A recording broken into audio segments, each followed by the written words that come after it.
Style మారింది నీ route మారింది అన్నట్టు ఈజ్ లైక్ క్రేజీగా అన్నమాట. ధన్య నెక్స్ట్ మన సక్సెస్ మీట్లో కూడా ఇదే మాట చెప్తా. సారీ గీత.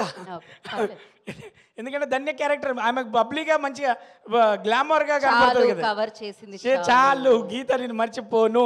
ఇప్పుడు వీడి ఫాదర్ లాగా మా ఫాదర్ కూడా చాలా మంచోడు.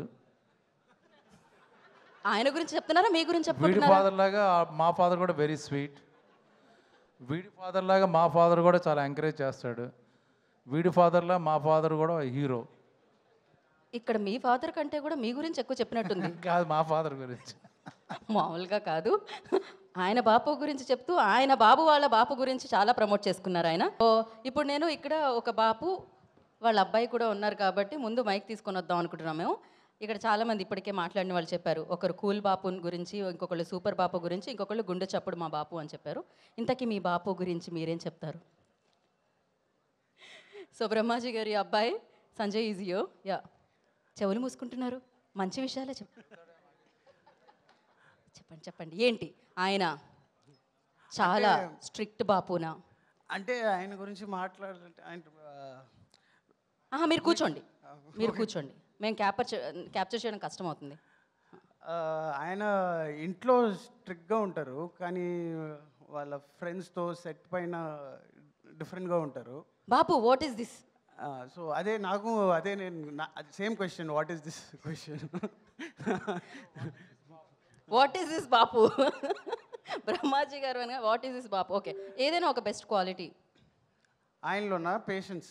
పేషెన్స్ అంటే నన్ను పెంచాలంటే చాలా పేషెన్స్ కావాలి, సో పేషెన్స్ ఉంది. స్ట్రిక్ట్గా ఉండడానికి వెనకాల రీజన్ ఇదనమాట. ఇంత నాటీ కిడ్ని హ్యాండిల్ చేయాలంటే ఆ మాత్రం స్ట్రిక్ట్గా ఉండాల్సిందే. సో బాపు ఏమంటారు అబ్బాయి గురించి? అఫ్కోర్స్ ఈ ఫాదర్ స్టోరీ, బట్ కొడుకు గురించి కూడా చెప్పొచ్చేం కాదు. నెక్స్ట్ కొడుకు అనే సినిమా చేస్తున్నప్పుడు చెప్తా. అప్పటి వరకు నేను ఇలానే అప్పుడు నా కొడుకు ఈ రకంగా మాట్లాడచ్చు. ఇప్పుడు అయితే బాబు మా ఫాదర్ గురించి చెప్పాల్సి.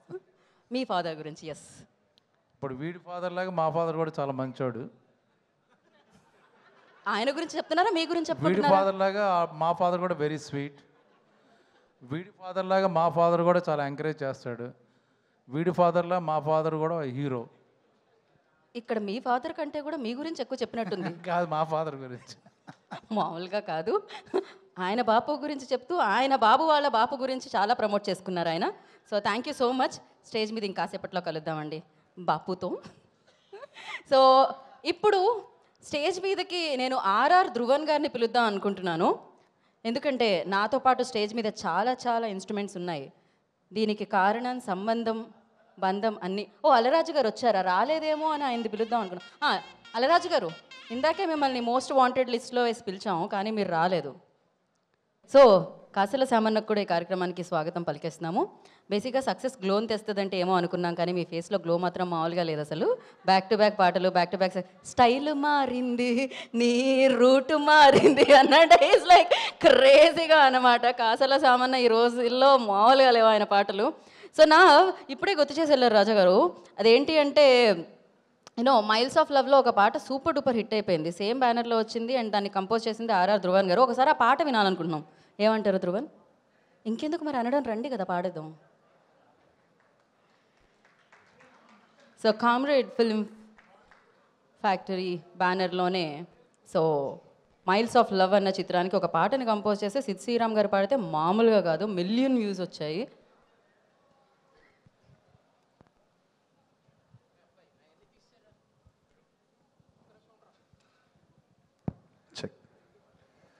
సో అందరికీ నమస్తే అండి. నేను కొద్దిసేపు అయ్యాక మాట్లాడతాను, బట్ ఫస్ట్ మా పాటలతో మిమ్మల్ని ఎంటర్టైన్ చేద్దామని ఫిక్స్ అయ్యాం. అండ్ ఒరిజినల్గా మైల్స్ ఆఫ్ లవ్లో సిద్ శ్రీరామ్ గారితో పాడిన సింగర్ అదితి బావరాజు ఇక్కడ. Let's welcome Aditi with huge round of applause.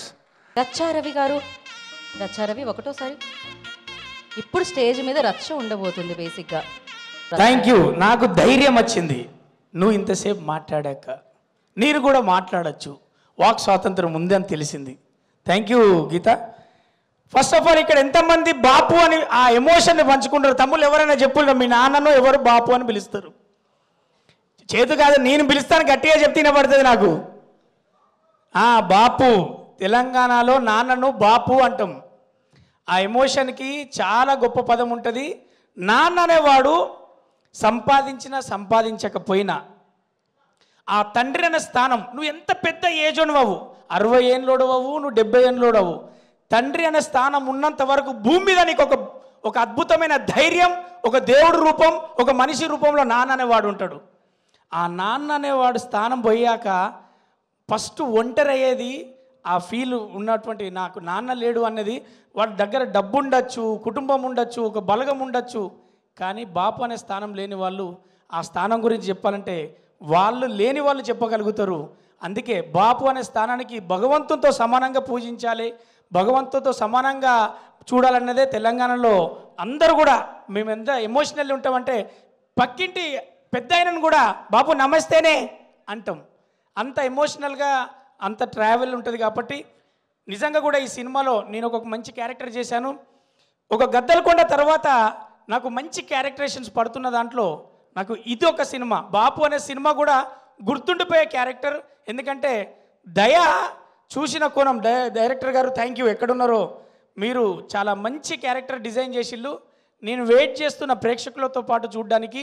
అంతేకాకుండా డబ్బింగ్ చెప్పేటప్పుడు కొన్ని సీన్లను నేను చూసిన. ఫస్ట్ ఆఫ్ ఆల్ మ్యూజిక్ డైరెక్టర్కు మంచి మార్కులు పడతాయి, తర్వాత డైరెక్టర్ గారికి మంచి కథ తీసుకున్నట్టు ఉంటుంది. ప్రతి లిరిక్ రైటర్కు ఫోన్లు వస్తాయి. అలాగే బ్రహ్మాజీ అన్న ఫోను ఎలా మోగుతుందంటే, బ్రహ్మాజీ నువ్వు అనుకున్న రోల్స్ మారినాయి, ఈ సినిమాకు నీకు మంచి సాటిస్ఫాక్షన్ అని చెప్పేసి చాలామంది అప్రిషియేషన్ చేస్తారు బ్రహ్మాజీ అన్నను. ఇది మనస్ఫూర్తిగా ఆమని గారికి కంబ్యాక్ సినిమా అవుతుంది. ఇలా ప్రతి ఒక్కరికి కామ్రేడ్ బ్యానర్ కావచ్చు, అంతకుముందు కిస్మత్ అనే సినిమా చేశాం. ఈ సినిమాతో మంచి సినిమాలు తెచ్చే ప్రొడ్యూసర్గా అందరికీ కామ్రేడ్ అనే బ్యానర్ గుర్తుండిపోతుంది, మంచి కథగా గుర్తుంటుంది. ఈ సినిమాలో చేసిన ధన్య బాలన్ కావచ్చు, మన ఆమెకు ధన్య బాలకృష్ణ గారు కావచ్చు, మరి అమ్మాయికి అయితే నేను చెప్తున్నా, అంతకుముందు కామెడీ రోల్స్ చేసిన ధన్యకు మంచి రోల్స్ అప్రోచ్ అవుతాయి. ఈ సినిమా నేను ఖచ్చితంగా కాన్ఫిడెంట్గా చెప్తున్నా. అలాగే ఆ ఇద్దరికి కూడా, ప్రేమ జంటలో చేసిన వాళ్ళిద్దరికి, న్యూ కమర్స్ కూడా మంచి సినిమా అవుతుంది. ఇది గొప్ప సినిమా, అద్భుతమైన సినిమా కాదు, ఇది ప్రతి రైతు సినిమా, ప్రతి తండ్రి సినిమా, ప్రతి కుటుంబం సినిమా. ఎక్కడో అక్కడ ఏ క్యారెక్టర్కో చాలా లిమిటెడ్ క్యారెక్టర్స్ ఉంటాయి, ప్రతి ఒక్కరు కనెక్ట్ అవుతారు. గొప్ప సినిమా, మంచి సినిమాగా మీకు మంచి పేరు వస్తుంది. మేము రివ్యూస్ రైటర్ మేము చూస్తుంటాం, మంచి సినిమా అవుతుందని నమ్మకంతో ఉన్నా. ధన్య నెక్స్ట్ మన సక్సెస్ మీట్లో కూడా ఇదే మాట చెప్తా. సారీ గీత, ఎందుకంటే ధన్య క్యారెక్టర్ ఆమె బబ్లీగా మంచిగా గ్లామర్గా కనబడుతుంది కదా, చాలు గీత నేను మర్చిపోను. Thank you so much. All the best producer గారు, డైరెక్టర్ గారు, లిరిక్ రైటర్స్. ముఖ్యంగా అన్న మీ పేరు ఆళ్ళరాజు. నువ్వు అందరికీ దగ్గరైన రాజు అవుతావు. మంచి పాట రాసినావు, నేను విన్నా. నెక్స్ట్ రిలీజ్ అయ్యే పాట కూడా అందరికీ మంచి సాంగ్స్ నాకు దయాన్న పర్సనల్గా వినిపించారు. ఆల్బమ్ నుంచి కథ దాకా, మరి ప్రొడ్యూసర్ నుంచి ప్రతి క్యారెక్టర్ దాకా అందరికీ మంచి సినిమా అవుతుంది. బాపు బాపు బాపు బాపు. Thank you.